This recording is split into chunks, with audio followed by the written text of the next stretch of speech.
Taurus. This is G, and welcome to your June 2022 reading. Two new beginnings and an ending. One of the beginnings are huge. One of them is small and short. Okay, so I'm going to talk about the small and short one first. It starts around the end of May. This new beginning has to do with your values. You may have something specifically at this point, like if you have your own chart at home, and if you don't have your own chart and you want it, or you just don't even want it, you just want to know more, like, hey, do I have something there? Just comment to me. 9 degrees of Gemini. This is really quite powerful. This is the Archangel Michael, and this is your house of money and your income. That speaks to me about protection. There's like this great transition of wealth occurring. Some call it a wealth crisis. But for Taurus, that's not going to be the case. There's possibly a transition of wealth, but it looks like you're going to benefit from it in some way. Because a new moon on your second house cusp line of new money, meaning you could possibly be having new business partnerships. It's got this Gemini feel to it, so it has to do with the way you network and talk and relate and communicate. So just remember to keep working it, Taurus. Keep selling, keep working yourself, whatever it is, your craft. You could also be learning a new skill set. The Archangel represents the idea that you're going to be protected. You have a bubble around you. So I want you to understand that if it's something you haven't done before, you're supposed to be open to experimenting and know you're going to be protected. It's going to be okay.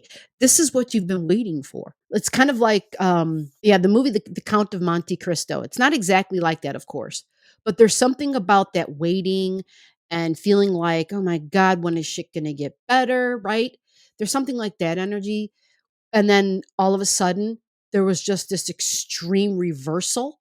All of a sudden, there was this quick opportunity, and he just took it, and look where it led him, right? If you haven't seen that movie or read that book, it's a worthy watch. But this is kind of like that. So now you have an ending that occurs mid-June. It's a release. Now, this release is very important. When you have this new beginning that happens, this one new beginning that I talked about, remember, there's a second one coming. You got to make room for the new. So I want you to think about the refrigerator or your cabinets, right?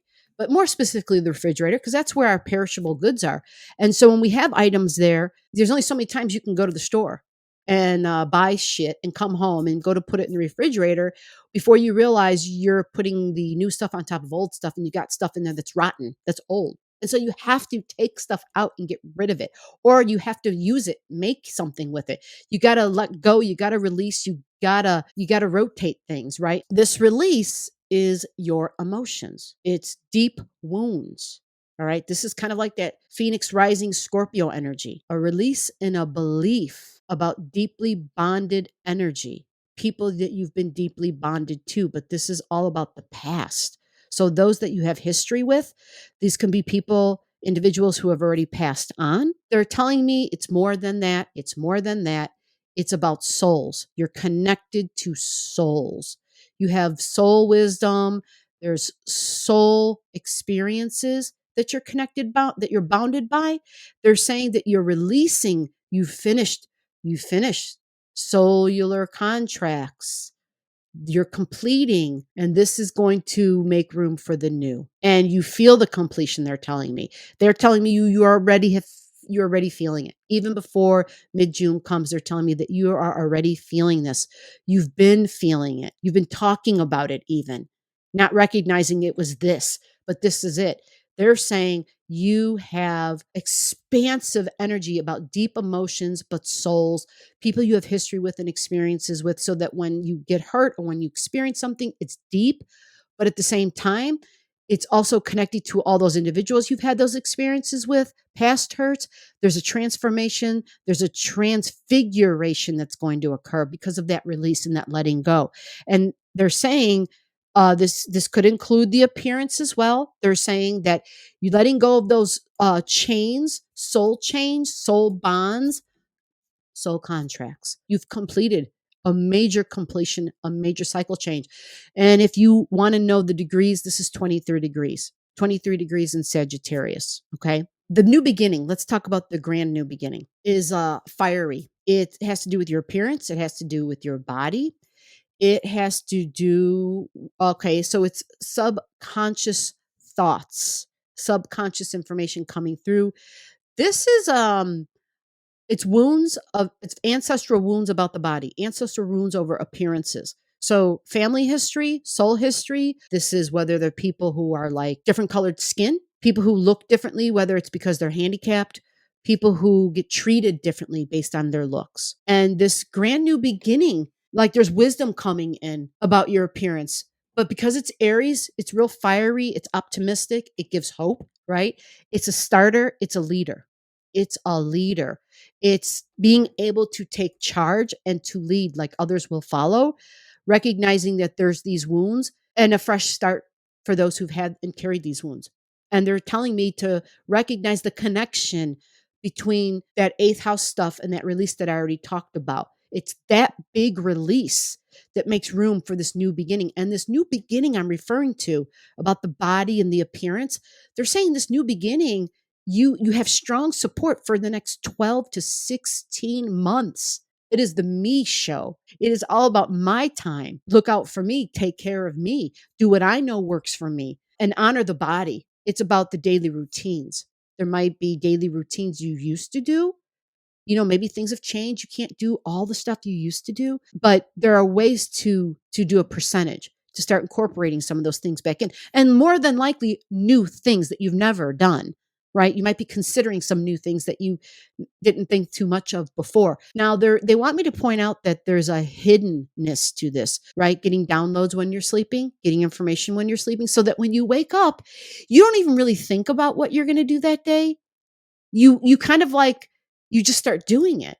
It's almost like when you're sleeping, you're being programmed, but this is positive. This is good. This is Jupiter. This is Jupiter feeding through information to you. Jupiter's very wise. Keep that in mind. Also keep in mind, it can give you the impulsivity, to be spontaneous. Don't forget to just pause and think before you act. They're saying chances are you aren't going to have that problem because there's something about you that's matured, but to always stay connected to the aspect of your youth, of the innocence of your youth, they're saying to me. Always bring that innocence through, especially in that sales area we talked about, that second house in communication, talking about childhood, those childhood experiences, your youthfulness, your innocence will shine through. People will feel it and they'll understand the sincerity. Now they're saying to pull some cards. I think I did, but Nature's Whispers. So this is for Taurus. Taurus is June.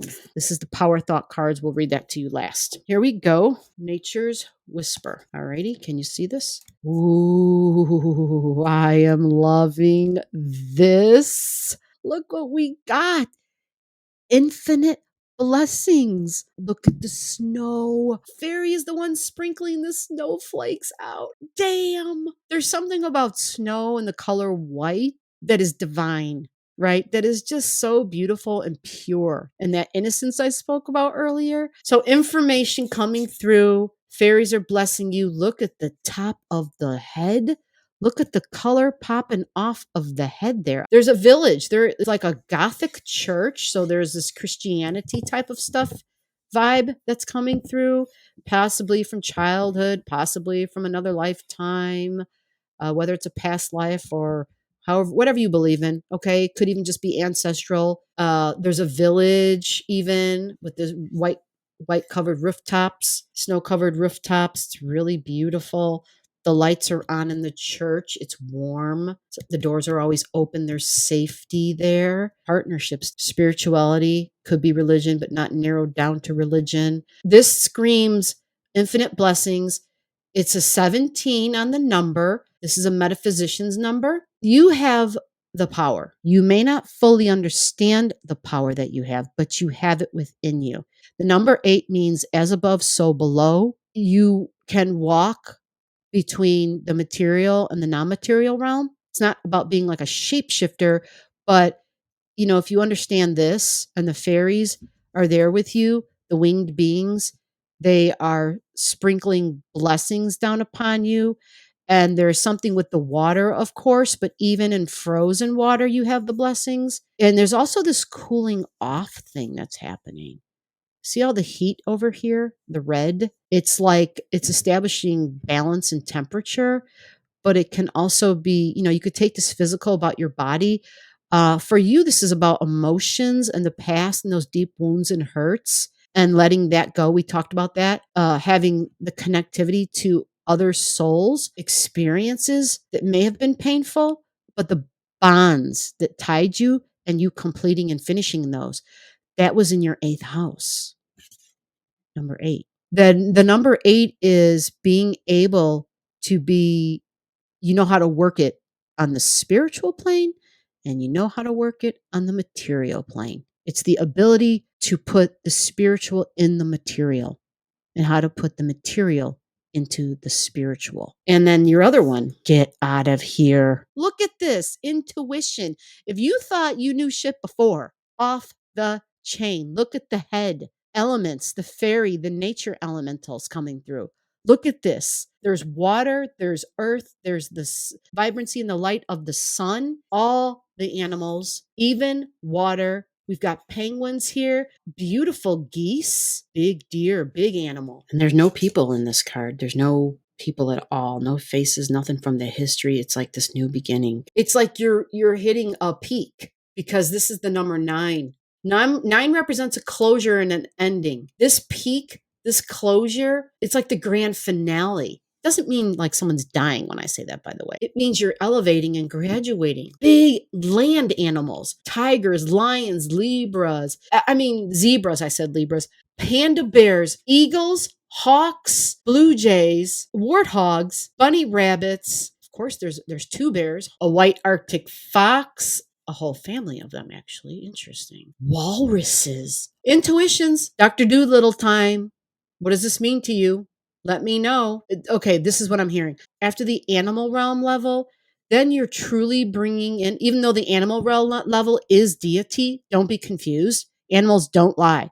So when you get messages from animals, trust it. But what they're saying is not that this will go away. This won't end as long as you keep the door open. Allowing this to come through and working a little bit more with it, you're then going to finish this level and then you go on to the next level.